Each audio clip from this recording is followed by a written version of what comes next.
Ternyata negeri jiran Malaysia pernah juga loh melakukan yang namanya efisiensi anggaran. Namun bedanya Malaysia lebih mengorbankan pejabatnya dibandingkan harus menyusahkan rakyatnya. Kejadiannya nih pada tahun 1981 hingga tahun 2003 nih Positive People.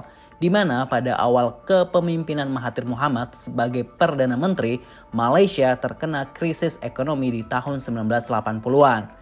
Krisis ekonomi ini lumayan merusak sendi-sendi perekonomian Malaysia loh.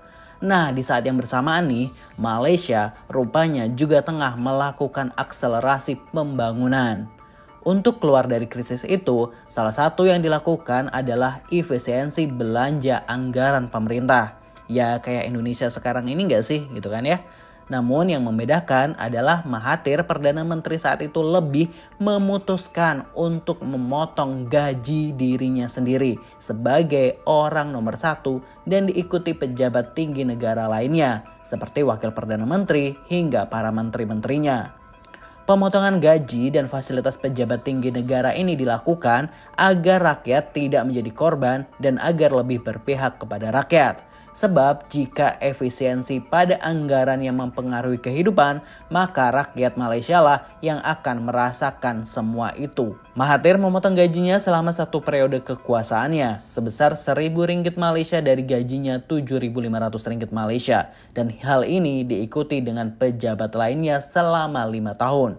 Lalu saat terjadi krisis lagi nih di tahun 1987, hingga tahun 1998, Mahathir yang saat itu juga masih menjabat sebagai Perdana Menteri Malaysia kembali melakukan langkah yang sama, yaitu dengan memotong 10% dari gaji bulanan dari dirinya dan tentunya pejabat anggota kabinetnya, demi membantu negara mengatasi krisis ekonomi.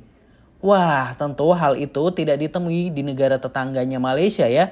Di saat ada teriakan efisiensi dari pemerintahnya, malah ada yang nambah staf sus dan acara-acara lain yang dirasa nggak perlu, namun mengeluarkan banyak anggaran tapi tetap dilaksanakan. Jadi beda banget kan ya Malaysia dengan negara tetangganya dalam memperlakukan rakyatnya itu.